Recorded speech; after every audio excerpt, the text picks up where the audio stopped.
Is that looking right? Suzie, you're on mute. Yep, I know. You just need a button that says that. It looks good, Chris. Do. I should just have a button that I press. Suzie, you're on mute. Suzie, you're on mute.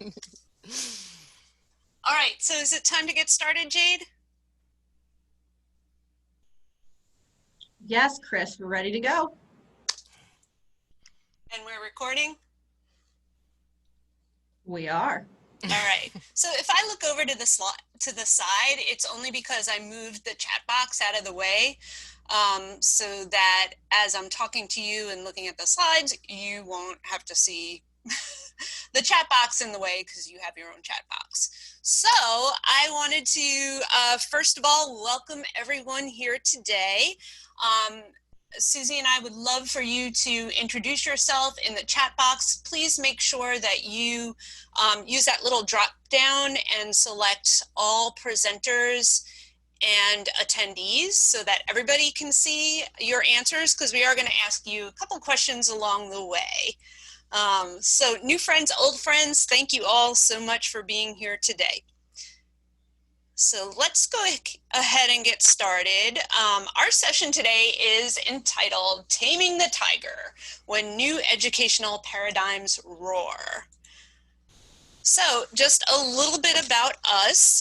My name is Christine Voelker. I am the K-12 program director here at QM. And I guess I've been with QM for, going on about 8 years now. And prior to coming to QM, I was a teacher librarian at the elementary, the middle, and the high school levels. Then I moved to the central office where, as always, if you have worked in a district level office before, you know that you wear 10 million hats.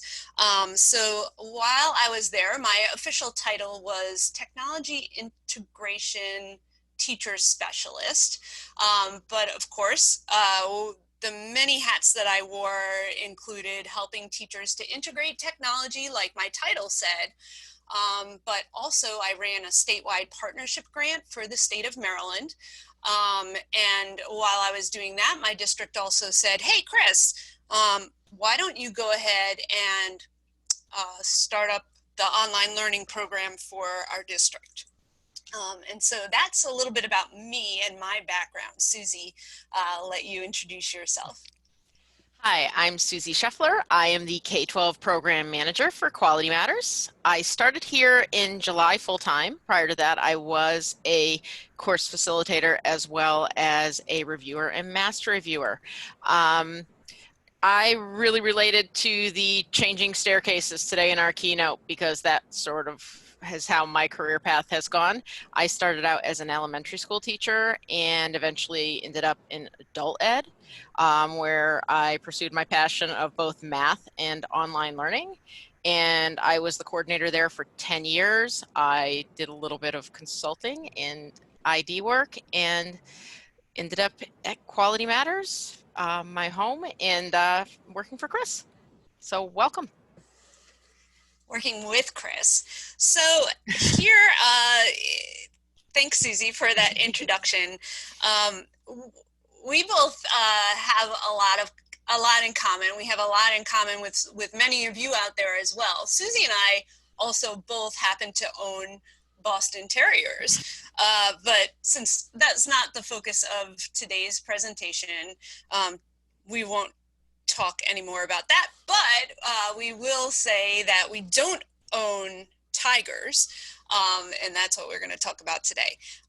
But the point is that we've been in your shoes. However, it's really nothing compared to what you're all going through right now.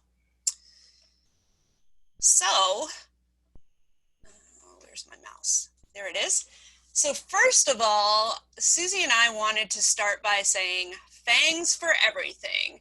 No matter what component of education you are coming from, what realm, whether you're pre-K all the way up to post-secondary graduate studies, wherever you're coming from, we know that you've been working so hard balancing life, balancing all of these different challenges that have come your way.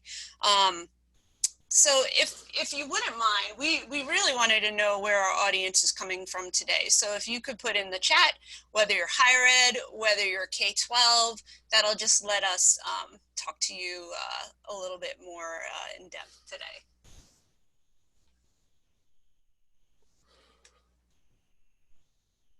Hi, Beth, welcome.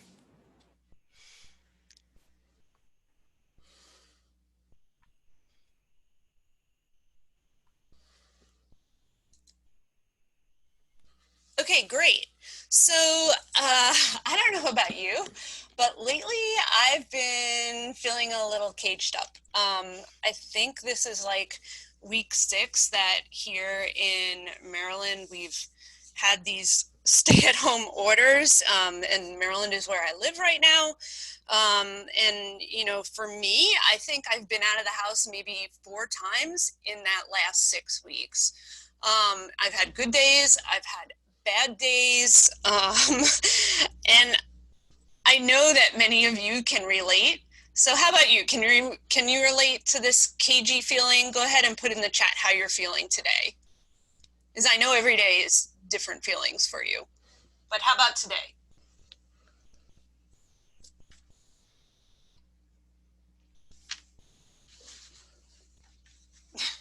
Stir crazy, yes.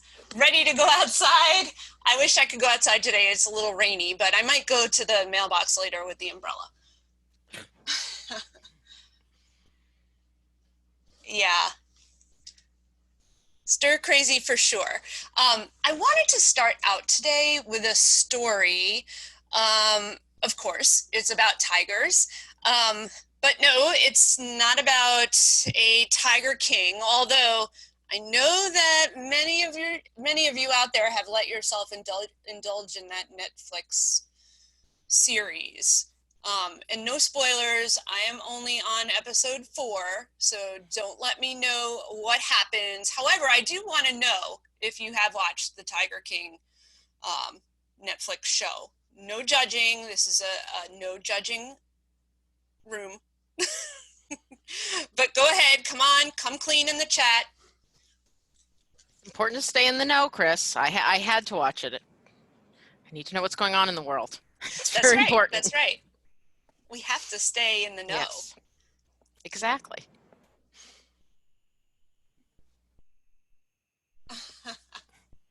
Made it through episode 3, yeah. The truth is, whether you've watched it or not, we all need to give ourselves a little bit of slack right now. But back to the tigers. In Guatemala, not too long ago, and maybe even still, I'm not really sure, but there are circuses that exist with really inhumane, horrible conditions. The tigers are treated really awful and they're beaten, but those tigers are relentless. They continue to live the only life they know in their soul, and they know that it's not the life that they should be living, and the life that they should be living is in the wild. So upon rescue, these tigers were taken to a zoo for temporary safekeeping, and then on to a national park where they can then live the closest thing they can to being in the wild. Because being in the wild is not a place where we can release them after they've been in captivity, that's why they go to that national park. How many of you feel like a tiger right now? How many of you can relate to your students feeling like tigers? Go ahead and put it in the chat.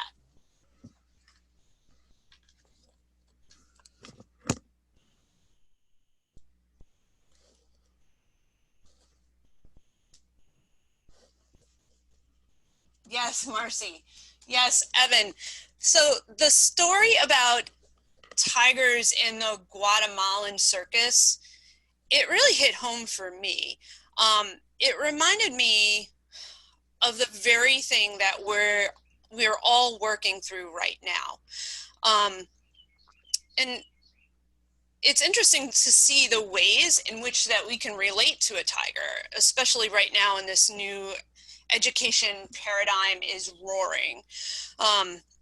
So think about it. Our teachers and students, we've been working, we've all, we're all working through right now this being rescued. We're being rescued from this unsafe environment. Our schools, they're a breeding ground for this COVID-19 virus. And I know it sounds odd, but stay with me. They've been placed in the zoo. So our teachers, students have been taken from that bad environment, and now they've been placed in the zoo. And that's the emergency remote instruction, or learning from home. And that's giving our teachers and students a temporary rescue. And no, it isn't easy for everyone. I've observed these tigers and I've seen them going through all the different emotions, from fear to excitement, to uncertainty, to confusion, to anger. Think about your tigers. What feelings have they had? What feelings have you observed them working through? Put that in the chat if you've seen some of your students working through, or teachers that you've worked with, or your colleagues. What kind of feelings have you observed them dealing with?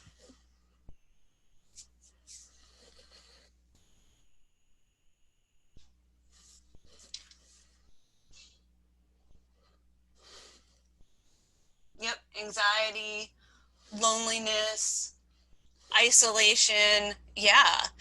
And I have 2 kids at home, and I'm seeing that too, with even my own kids. And I'm seeing that with so many of my friends who are, still teachers, and they're in this situation right now. So what we're going through is so much like the story of the Guatemalan circus tigers. And right now, what we're doing is just temporary, right? We've seen and heard people talking about what we're doing right now in education as online learning. I know you have, but it isn't online learning. What we're doing is surviving. It's emergency remote instruction. Online learning, on the other hand, is that national park. The reason that I and so many of our colleagues out here cringe at the reference to online learning in this precarious time is that online learning is so very different. If you look at the screen there, right, we can call emergency remote instruction, we can equate it to pandemic pedagogy, right? I like saying that, pandemic pedagogy. We're just ensuring safety. It's a temporary shift, but it is a disruption and it's a disconnect, and we're seeing that overwhelm. It's overwhelming for everyone, but it's not online learning, because online learning takes a lot of lengthy planning. All of you here know that. We need to know that our students are ready to learn in that type of environment. It takes our teachers having lots of online teaching professional development, and professional development in designing online courses. If our teachers aren't designing it, we have people who in our districts are designing those online courses.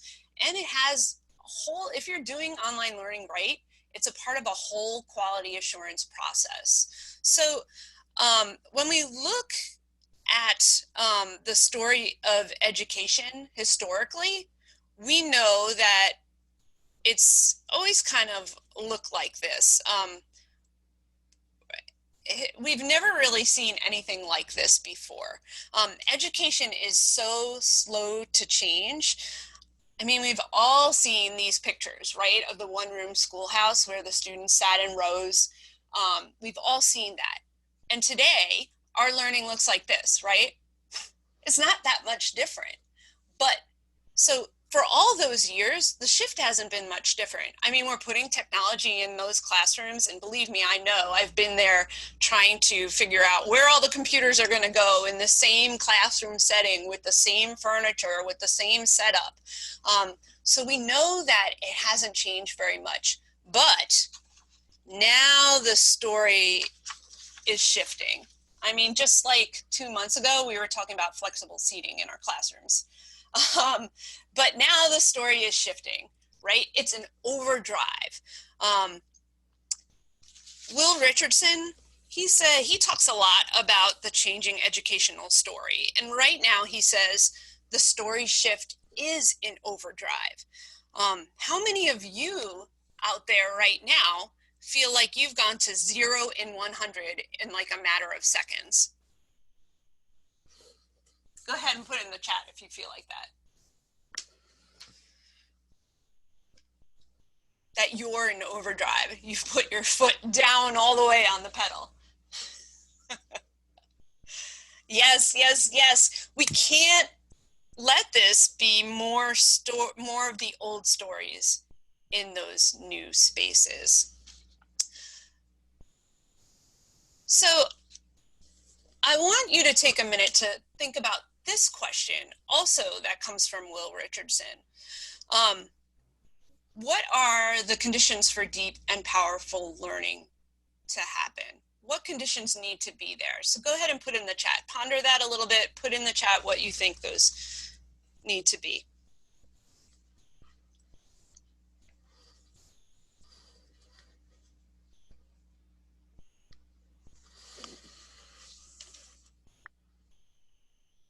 Yes, mistakes, failure, reflection. These are great. Purposeful pedagogy, trust, preparation, variety, confidence. Will Richardson has asked this question on the screen.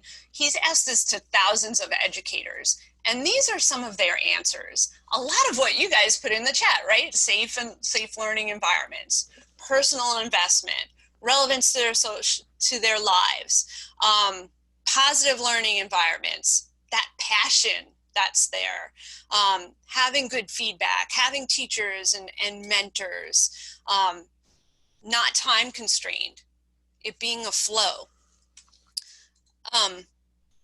So he's compiled those answers. Some of the things that he never sees when he asks this question are the things on your screen right now. Sitting in rows, those 45-minute blocks, one subject area of focus, age group co-learning, teacher controlled, someone else's questions, standardized assessments, on and on and on, right? This is the same old story. But I ask you all here today, is this what we're doing right now? Just more old stories in the new spaces? I'm going to let Suzie take over and talk about how pandemic pedagogy looks in practice. Okay. Or do I now forward the slides? Yeah, go ahead. Do you want me to move the slides? I'm not seeing an option. I can move it. Okay, thank you. Yep. Okay. Okay, so the good news is that we are doing a lot of the left column right now. A lot of what we think is relevant and important in our classroom. So we can be doing it. Okay, sorry, let me start. So that's a good thing. So let's go to the next slide. Oh, sorry. That's okay. Okay. But so we need to just catch our breath, but there's a lot we can do before we catch our breath. One of the most important things we can do as educators is to build that relationship with our students. So keeping the relationship is key. Just because I'm hearing the term social distancing a lot, obviously we all are. I'm not a big fan of that, and my kids hear me say that all the time. I said we're physically distancing. Let's still try to socially interact as much as we can from a distance. So we need to address this with our students. We need to have our teachers, we need to make sure our teachers are feeling this as well. I know many of them are feeling isolated. So we want to keep building those relationships. We want the students to see that the teachers are still there. Everything is different, but there's still support, there's still someone there. So this is just like that first week of school. When you first walk in that classroom and you're trying to figure your students out, you're trying to build that trust, you're trying to build those relationships. We're doing that now again towards the end of the school year, but reestablishing them in different ways. You need to engage your students in this new platform in this new way. So keeping in mind these are not normal times, keeping in mind what could be going on in the student's home. I'll get to that later, but be available for one-on-one tutoring sessions. Those are great, just to say, hey, I'm here. I know my son's math teacher emailed me today and said, just a reminder to everybody, I'm in my office every day from 12 to 1. If they have any questions, they can check in. And now, as I said before, we want to be aware of the different home situations. There's so much going on. I think as teachers, we're very used to, we have our classroom, especially coming from that elementary mindset, but even as you're switching classes or in the higher ed level, you are very used to being able to see everything that's going on in your room. We want to have full control over our room. Even when we let the students work together, we have that a certain degree of control. Well, right now we don't see what's in their homes. We don't see what's going on. We don't see what they have access to. You might have a very large family and one computer. That means everybody's alternating. Okay, this is your time to work. Now the next person needs to work. Maybe parents or whoever's the caretaker are working and those students need support. So maybe learning isn't happening till the evening. Maybe learning is not happening to a full extent until the weekends. I have friends like that they can't really sit and work with their students till Saturday, Sunday. We need to be aware of all those various situations that are happening and try to work around it, try to find ways to build that relationship. Phone calls are okay. I see, Chris, you want me to move forward. I can talk on this a long time. So let's talk about some examples of how this interaction could look. Bell ringers are always fun for students. Just like when we walk into our classroom, we want to have a fun task to kickstart class. Just a little quick question or a fact that engages students. I'm seeing puzzles and riddles all over social media right now, and I know they catch my attention. I'm going through Facebook and I stop and go, wait a minute, I want to try to solve this riddle. Let's do that for our students. Let's pull them in as soon as they go in, something cool for them to look at. Also, keep in mind, this generation, I'll say it again later, they communicate in memes. I know that's the best way to talk to my kids. You can provide direct instruction to students, whether it's synchronous live lessons. This can be a screencast of you just being yourself. I know the first question I was getting from a lot of teachers was, how do I make my videos look professional? How do I make them look good? They don't have to. This is just you talking to your students. Remember that. Your students want to see you. An asynchronous quick video is also great. Whatever you do, make sure you record it so they can look at it later, just in case they don't have that internet access right away or access to the technology. Just like in the classroom, you want to engage by not just interacting with you, but with each other. So having discussions, this can just be as simple as a Google Doc that they're all interacting in, discussion boards, offer guided practices and exercise as additional resources to help. Going to the next slide. Provide opportunities for students to practice. Again, making sure this is a chance to reinforce or apply the objectives. Exit tickets are a great quick way for teachers to assess. They're not having a lot of time to build these great, fantastic assessments right now. That's okay, a Google form to just check in, or an emoji, or back again to those memes, anything to just say, do you get it? How are you feeling today? And have them give you an emoji back. Anything like that is just perfect. Anything that's engaging them and you're kind of getting an idea of what's going on so that over time you're getting a huge idea of how they're doing. So now I feel bad because when we were looking at those ideas before for keeping relationships. That did come from Idaho Digital Learning, and back again to some other information from Idaho Digital. So I'm sorry I didn't preface with that before. So let's consider a few other questions. Are the materials and assessments relevant and necessary to meet the objectives? Always have your objectives in mind. Now's not the time for busy work or extras for your core students. Also keep in mind that your objectives might be changing. These might not be the same objectives that you had a month ago, because life is not what it was a month ago, and that's okay. How long will this realistically take a student to complete? Keep in mind that assignments are likely going to take twice as long to complete, if not longer. They have to read it versus you telling them. The first few weeks, the very best you can do is estimate how long this will take based on your previous work. And back to that communication, listen to their feedback. If you're getting students saying, this is taking me too long, then listen to that. Listen to, maybe they're not understanding it, or maybe if you have a lot of them saying it, it is too long and you need to shorten that or give them a little more time. Encouraging communication is critical. And the last question is the delivery in format simple, clear, and easily accessible? We talk a lot about accessibility in online learning. As Chris said before, this is not our online learning world that we're used to. This is accessibility, meaning can your students actually access it? Are they able to get the information that they are looking for? Again, focus on those objectives. Next slide. And essentially, consistency is key. Whatever you are doing in your classroom, keep it consistent. Stick with one design model, one platform. Ideally, if the whole school can do this, this is even better. This will help students who are in more than one class, whether they're high school or higher ed, or if you have parents who have multiple kids. I hear a lot of feedback saying, oh, this is so hard because I have to log in here and here and here and here. Make it easy for your students to get to you. Make it easier for your parents to find out what they need to do. So consistency. Okay, so now I want to bring your attention to a letter from Princeton Public Schools. It really speaks to that consistency piece. They're public schools out of New Jersey.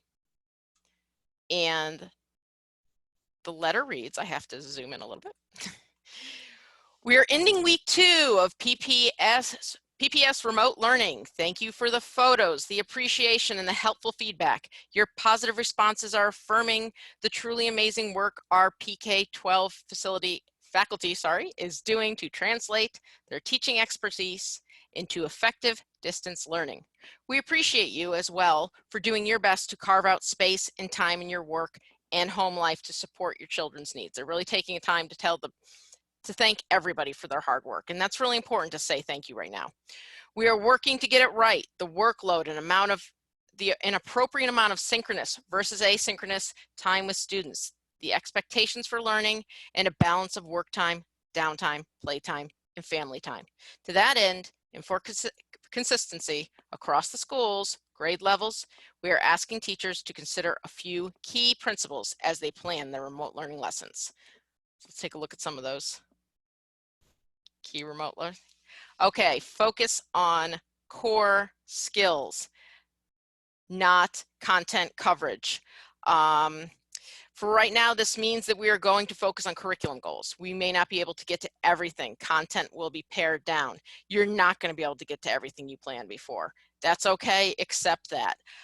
Present lessons in ways that allow students access throughout the day. This goes back to what we talked about earlier. We can't assume that all students will have access to the course at the same time. We're in a family-first environment. So we make sure that they can access the content when they're able to. Directions need to be clear, but encourage them to email and ask questions. Again, make sure, even if your students are asking that same question and you're thinking, I just answered that, that's okay. You want them communicating. Don't shut them out. The more they're communicating, the more you know what's going on. Due dates are flexible. Along with consistency, flexibility is so important. We need to be flexible. So Classwork only, no additional homework should be added. You're just focusing on your objectives and what do you need the students to do. Again, not a time for extras and busy work. If you have students that need that, you can offer those resources, but you don't want to require those extras right now. Live chats or recorded lessons when appropriate, record them. So if a student can't make it, they can watch it when it works for their schedule. These live chats shouldn't really be mandated, again, because we can't guarantee they're going to be able to make it. Encourage them, say, please, you know, I want you here so we can all interact, but if they can't, that's okay, I recorded it. You can even consider written transcripts if you have a student who absolutely cannot access technology right now. On this, they're saying their teachers will use Power School Learning. This is another thing, again, that speaks to consistency. Whatever LMS your district or school is using, like I said, use that throughout. Be very consistent so the parents know where to go. And then if you're going to use other resources, branch out from that one LMS. Have them go there and then go out from there. It's really tempting. There's so many good resources out there to just throw a lot of links and just make sure they know where to go to start. And finally, teach and communicate with compassion and, again, flexibility. We need to be understanding and flexible. I really think in education, we do lead with our hearts. I believe that. I think we do this because we really care. And now we're really being asked to take that to heart and to really go heart first into what we're doing for our students. And then the letter concludes just by focusing, oh, sorry, Chris, next slide, sorry. I don't want to read the whole letter to you, but the letter concludes by focusing on how grateful they are to their hardworking teachers, and then they provide a special note regarding special education and related services. So that was a great way to end. So thank you. I'll pass the baton back to Chris. All right. So great. And, you know, thank you, Suzie, for sharing with all of those ways that instruction looks in this new environment. And that's what, you know, a lot of our teachers were struggling with. Okay, I do a bell ringer, but how does this look when my students are not in front of me? So I think that Suzie did a good job of explaining that. So what pandemic pedagogy supports are there? So I just wanted to show you a few of the things that are out there if you haven't seen them yet. QM has been working hard to provide some resources for you. We've created an emergency remote instructional checklist. So if you haven't seen that, you can use the link on the slides, and everybody has access to the slides, so you'll be able to go there. And this is also on the QM website. And so this is just kind of a checklist to help you out as you are on this journey in transitioning to emergency remote instruction. So, you know, just, I mean, people are using it as, you know, a way to make sure that they're on the right track, to just kind of reflect on it and take a look back and see that they are, you know, in the right direction. The other thing you know, I said that a lot of teachers are, you know, they're worried about, you know, I did a bell ringer activity. How does this look remotely? The same thing goes for accommodations. So we've also created this companion guide to the ERIC checklist, which really helps teachers to see if they've been doing something for their students who might have a 504 plan, who might have an IEP. How would they address that in this remote emergency environment? So this is just another companion document that can help out with that. So I wanted to mention that we have those. The other thing that people have been finding a lot of use for are the national standards for quality online teaching. QM has partnered with the Virtual Learning Leadership Alliance to revise what used to be known as the INACOL standards. They are now the national standards for quality online courses. We've released those just about a year ago. So actually I have the courses up there, but the online teaching standards, the online courses were released in October of this past year.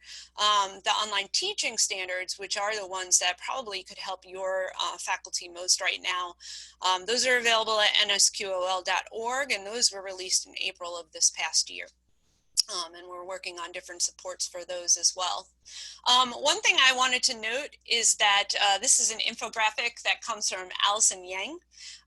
She created an infographic, just a quick hit little thing that tells you do this, don't do that in an emergency remote learning situation. So things like do asynchronous learning, but not synchronous learning. Because like Susie talked about earlier, sometimes a family might have only one computer, and how can you do that? And certainly don't penalize them for not attending that synchronous session if you do hold them. Less is more. Don't be unrealistic.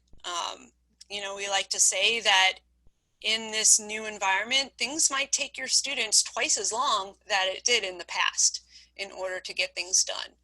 Giving explicit instructions.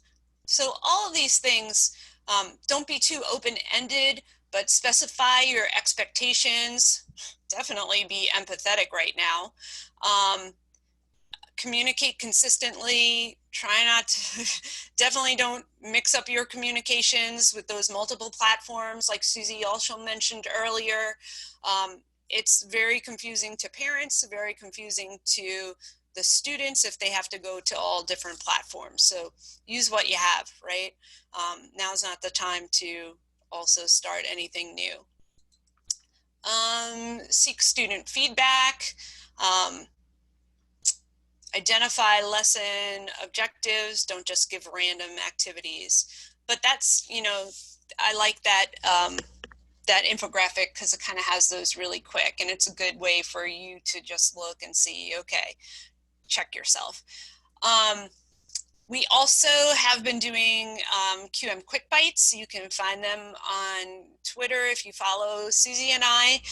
Just quick little resources that we find, and we know it's like a fire hose of resources out there lately for people. And so we've been, you know, vetting some and just making them available to the community. Things that we've found through our community that they've built out and created that are going to be really helpful to you and your staff.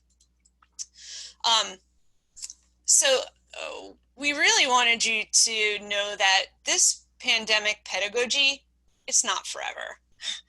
It's not always going to be like this, but when you can breathe again, we really want to take this question from Will Richardson and look at it in terms of when we can catch our breath, how are we going to work differently, right? Are we going to be doing just the same old thing, or are we going to work a little bit differently? Think about that. Put in the chat while I'm continuing to talk. What has this made you think that you're going to change in your practice? And so we can think of it, we can kind of flesh this out a little further, and we can think of it like, how will you define learning now?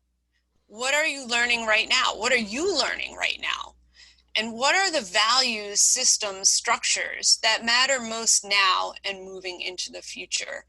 As we can catch our breath, we're going to need to ask ourselves these questions so that we can move forward. We need to look back and say, you know, what can we gain from this experience? What are we doing in this environment that we can take back to our brick and mortar classrooms and integrate? So these questions are going to come into play very soon. In the end, we will want to retreat to what is known, what is safe. But can we? This experience has really, really shaken things up. And I don't think we can. You know, we're going to want to return to our normal classroom situations, but is it really going to be the same?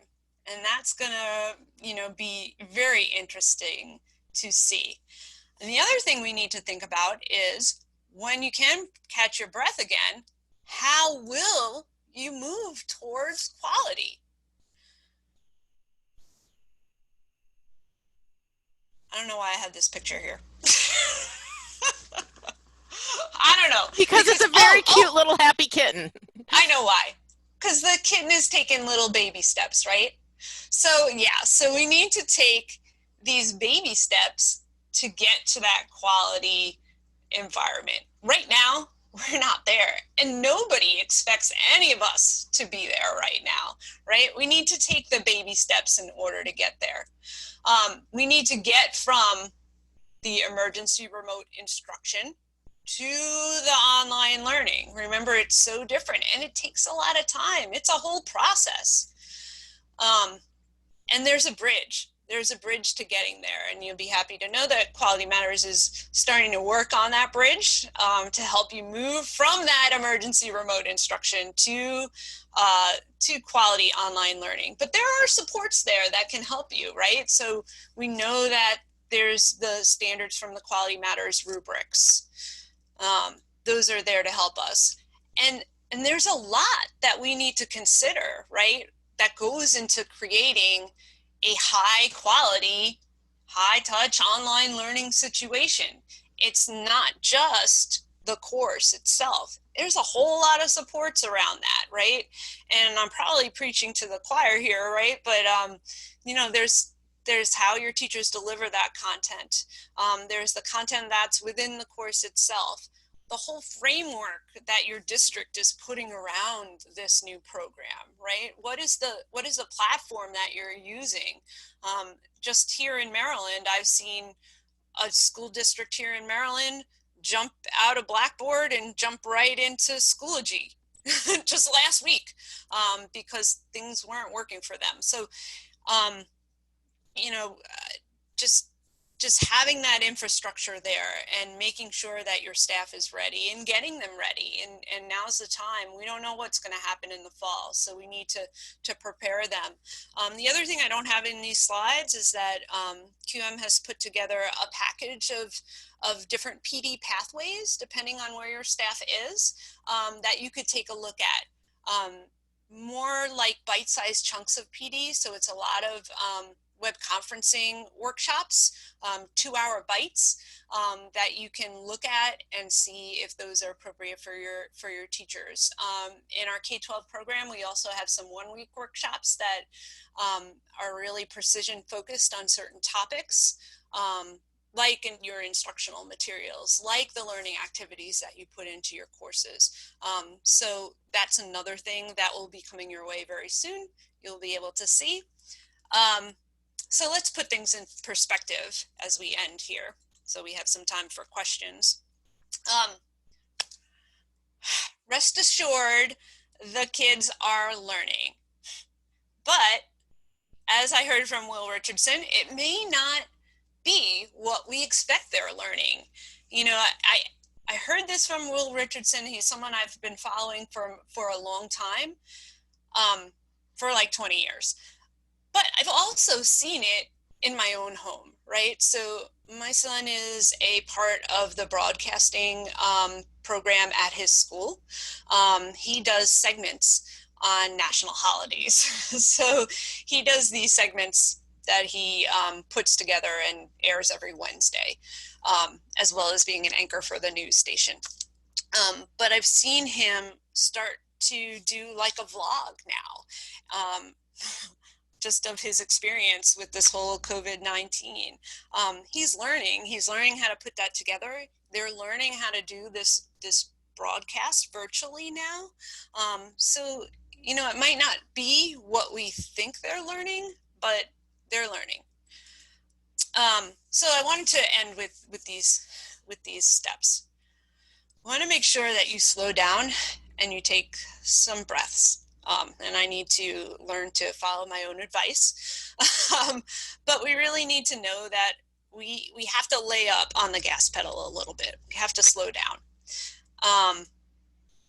Not only that, but if I could get my mouse to work, we need to keep it simple, right? Now is not the time to start learning how to use Flipgrid. Even though I love Flipgrid, I've used it before. I'm not going to start learning it right now and then throwing it at my students because they've got enough to deal with. So use the tools that you know. You have a lot in your back pocket. Use those for right now. Let's get through the school year. Prioritize, right? And we know that all of us are shifting our goals around and what we're doing every day. We need to establish a routine. This isn't particularly my favorite routine that's up here on the screen. It's just a picture of a routine. I know it's not Susie's either, but this is a picture of a routine. Because I don't think Susie's going to bed at 8, but anyway. No, and my kids, noon, it's wake up. It's nice and quiet here in the morning. I don't bother them if they're asleep. But establishing a routine is so important. Listen to what your students are saying. Listen to what those teachers are saying. We really need to be in tune to what's happening right now. Listen to the parents, right? And then respond. Model well-being. This is so important. We cannot fill someone else's cup if our own is empty. That's something that my friend and colleague, Catherine Kennedy, tells me all the time. Make sure that you take care of yourself. Model that well-being.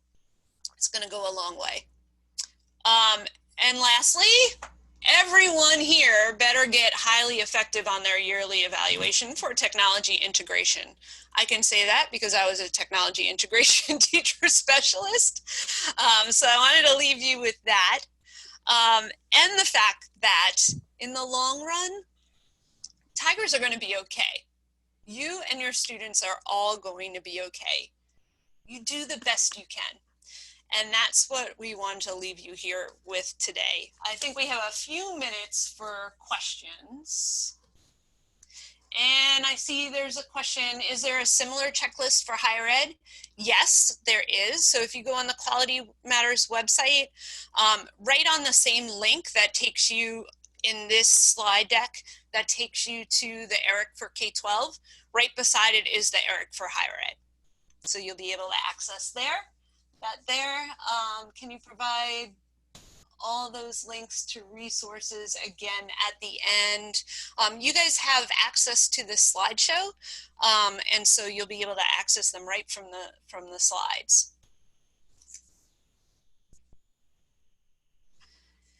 Any other questions?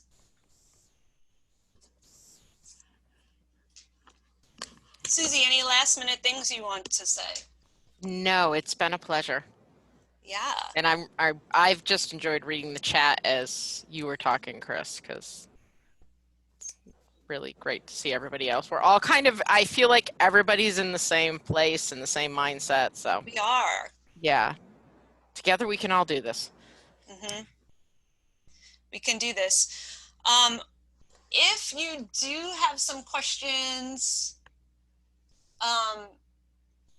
as we get off to lunch here, Suzie and our contact information is on the slide deck. It's also on your screen right now. Follow us on Twitter.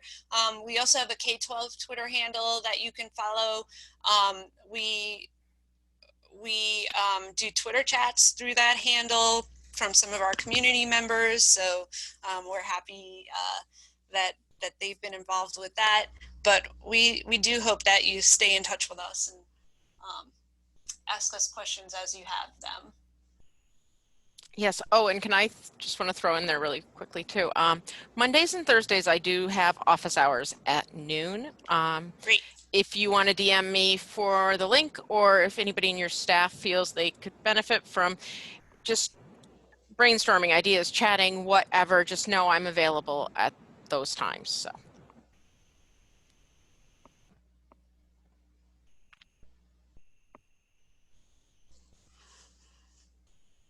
I see there's another question in the chat there. What do you think the impact to higher ed would be? I don't know if any of you guys out there in higher ed land want to add what your thoughts are there in the chat. Would probably be more able to answer those questions than Suzie or I would. And I don't.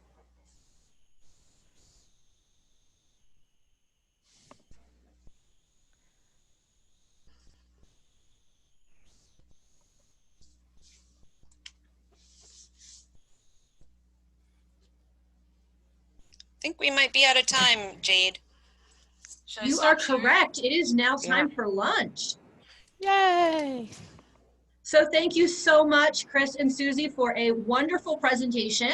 Our lunch break is going to be till 1:20, and that's when our afternoon sessions begin. Great. Have a good lunch, everyone. All right, I'll see you all this afternoon. Thank Bye. you. Bye.